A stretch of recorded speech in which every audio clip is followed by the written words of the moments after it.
Welcome back to the Red Stool. And today we're talking about My Hero Academia, chapter 309, Can't Be a Child Anymore. So, just to start things off, we find out that Deku, he made quick work of Muscular. He was not ready for, okay, this is my full power. He wasn't ready for that. He was one and done. And it shouldn't be surprising at this point, just seeing how strong Deku has gotten and the caliber of villains he faced. He's fought a lot harder people than Muscular. And, so to no one's surprise, Muscular is one and done with one good hit. And then, we get a good shot of him. It almost looks like he's flying. Now, I know he's just using the float quirk and probably just pushing himself along with the power of One for All and like using Black Whip to guide himself, but it's a nice combination to make for like the pseudo flying that he's doing.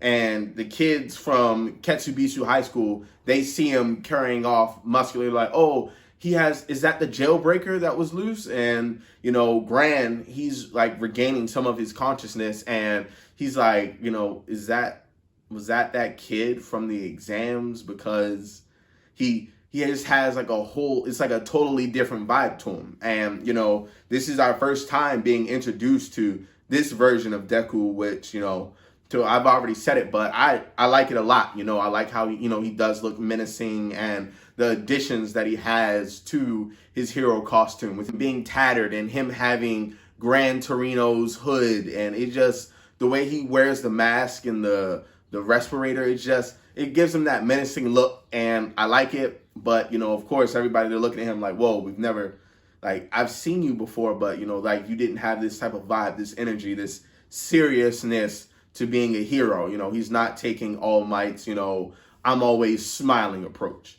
And, he's able to drop off the villain. He drops him off to a jail, and I guess, they're somewhat recovering. He drops him off to, like, a jail or police station, and, he's like, hey, do you guys have Iron Maidens, like, what they need to restrain Muscular from being able to use his quirk? But he's still using the smoke screen because, of course, he doesn't want anybody to know who he is because he is a UA student. So people have seen him and they know what his costume looked like. So he doesn't want to put anybody in danger or, I guess, give the League of Villains, any idea as to, where he's like, how is he operating? Like anyone from the media being able to see him and be like, oh, look at this new hero that's coming up and he's helping fight villainy. He's trying to keep a low profile. So he uses the smoke screen, drops off Muscular, and he heads back.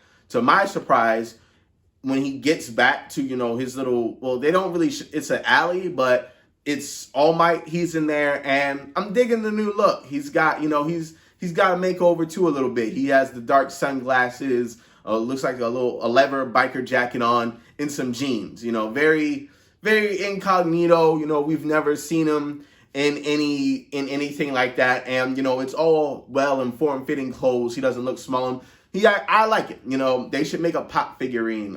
They should make like a special like chase version of the pop of that All Might. I buy it. As you can see. But we find out that okay, Deku, he's not alone in this vigilante journey that he's going on. He actually has support, and it's from All Might, and not just All Might, but the big three know as well. All Might, he's having a conversation with Hawks, and I think maybe they have some sort of short-term, like, secret code, as in saying, like, hey, it's okay to talk about this because Hawks, he says, I'm here, I'm here, I'm here. And I think, that was from, like, the Silver Age of All Might, whereas that might have been his catchphrase during, the Silver Age. And Deku, he notes that, because even though he's, busy being a vigilante, he always has time to be an All Might fanboy, You gotta make time for the things that count. But he, so that could be their little code word just to say like, hey, let's talk about, Deku and like, our, secret plans that we're not being public about. So, that could be their little code word. He's asking, hey, how's Deku? Is he doing all right? And this is when we find out that he has new support tech. So those aren't bandages. I assume that they were bandages that he got from Dabi's jet burn, but they're not. It's a support item that helps compress his muscles and support his body because, as we all know, all the power that's built up inside of it Deku's body, he can't handle it right now. So, of course, he's had the past with the injuries where he's destroyed his bones multiple times and he's going on the verge of crippling himself. And he could very well potentially cripple himself before he reaches 100% control over the quirk.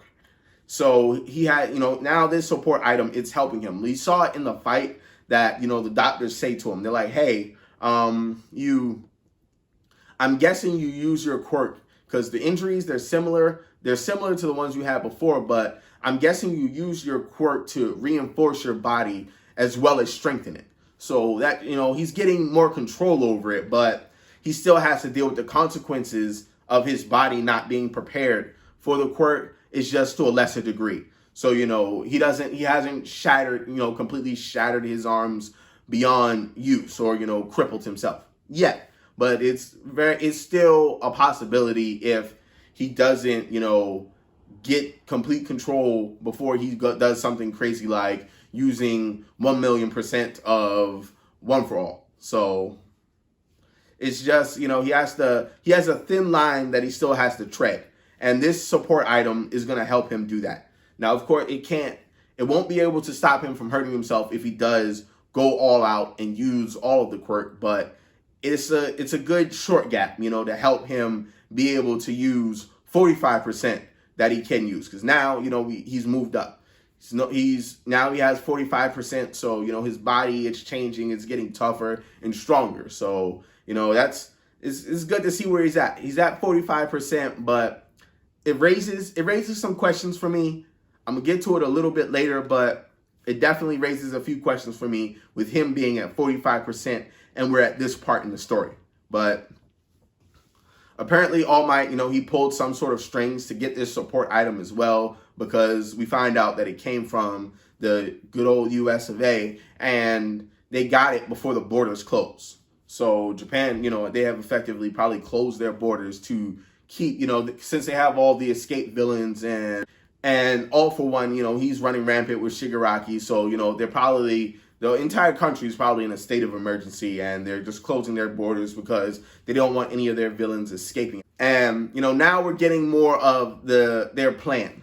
And what their plan intends on being is they want to take the fight to the League of Villains. And they saw how much success they had with that the last time, because the last time they were able to get the drop on the League, they were able to round up so many people. And, even though All for One, he stepped in and he did save them, he himself got captured. So it wasn't, they did get something out of it. They got, the Demon Lord, and they were able to put him in jail. But so if they could recreate that to a degree, then this time be actually completely prepared for, okay, whatever Nomu they have that they can let out, or, whatever new members, if we can get the drop on them and hit them first, that's how we win this fight. We can't be reactive, and we can't wait until they come to us. We have to come to them, it's a really smart plan. And also it revolves around the fact that they know All for One's end goal. His end goal is he wants his little brother, and he's coming for Deku. One of the reasons why Deku isn't at UA with the rest of the students, his mom and his family. And, to correct myself, because I was wrong in some other chapters when I assumed his mother passed away because she hadn't been to the hospital to visit him. Apparently she did visit him in the hospital. And, she was a bit worried because she's like, well, you're saying that this guy, they have the search quirk. He can just find my son whenever they want to. Like, what's going to happen? Like, what's this, like, reassurance that we're going to have? Like, where are you going to put him? And, All Might, he tells her the truth. And he's like, well, there's nowhere we can put him. So if we're being honest, there's nowhere. Because we had All for One inside of Tartarus, the toughest prison in, Japan, maybe even the world. And he was able to destroy it and get out very quickly. So if he could do that in some place like Tartarus, then wherever we put Deku is, they're going to come. There's no place that's going to be safe for them. Our safest option is to take the fight to them. And to my point, I think, that's where All for One in his strategy is going to come into play, because no matter what, he can find Deku. He can find his little brother. He can regroup himself and get his strength. But I still don't think he's going to be like, oh, okay, I see Deku. He's all the way in some, abandoned part of the city now that no one's at because, he knows that that's where he wants me to come, to try to, they can use him as bait to a degree to lure him into a fight that best suits them. To where, so I think All For One would be more, he would make the better decision if he were to, you know what?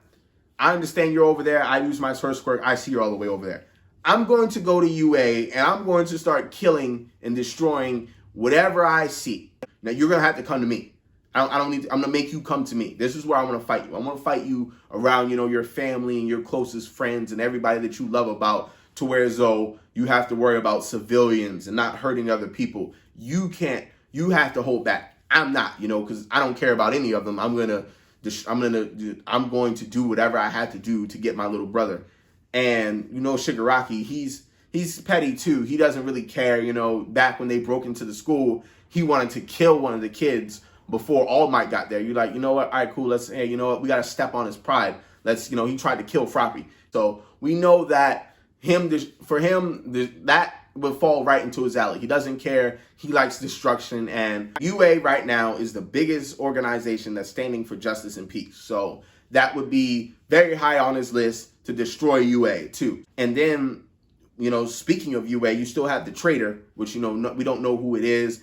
Even though I'm pretty sure, with Horikoshi, it's probably going to be somebody that's close to our heart. Somebody that we all like. I don't think it's going to be some no-nameless character. And, just for me personally, I'm just hoping it's not Bakugo or Mineta. Anybody else I can live with. They're my two favorites from 1A. So hopefully it's not them. But I feel like, that's where the League of Villains would try to take the fight. And as, Hawks and Best Genis, Endeavor, All Might, Deku, they're able to talk it over more. I feel like their best bet for the fight would probably be, as I said, inside of One For All. Because if they got into that fight, they wouldn't be completely outnumbered. The other vestiges and users could help Deku, and they then could, have the numbers advantage against Shigaraki, against All For One. And no one would get hurt in the process of that. If they're fighting inside of the quirks, they wouldn't be destroying cities. No innocent bystanders are dying. No more pro heroes dying. Because we know that's a big thing for Deku. He saw so many of his mentors hurt, his friends, and he doesn't want to see that again. And this is a big deal for him because he's coming up in the age of All Might where stuff like this never happened, So living in society right now, this is all very apocryphal to them. They've just finished living in the golden age of heroism. So now to see it, hit this villain age, be able to strike them all so far, so close to home, and none of them feel like they're safe. And that's why, it pushes Deku to, what, this is going to be the best place for us to have this fight. That way we can keep the city safe, and maybe, just maybe, they can flip the script on All For One and take his quirk. Because I have to feel like if he's able to take, he's trying to overpower somebody and take their quirk while he's inside of One For All, and if he's defeated in that process, maybe he could open himself up to lose his quirk. There's a lot of gray area there. So I feel like that could be something that happens too. And it would offer up a different storyline because Gran Torino, some of his words to Deku before he gave him his tattered cape was, listen, kid, killing someone is an option as well. Killing could lead to saving. If there's, as Hawks demonstrated with Twice, if he hadn't killed Twice, this could have been so much worse. So many more people would have died. We might have lost. So he saved how many people with that decision to kill? And of course, he's probably going to say that same thing to Deku. But, me knowing who Deku is and how he is as a person, he's definitely not going to want to do that. He's going to feel like, what, I have One For All. This is, the most powerful, the best quirk that there is.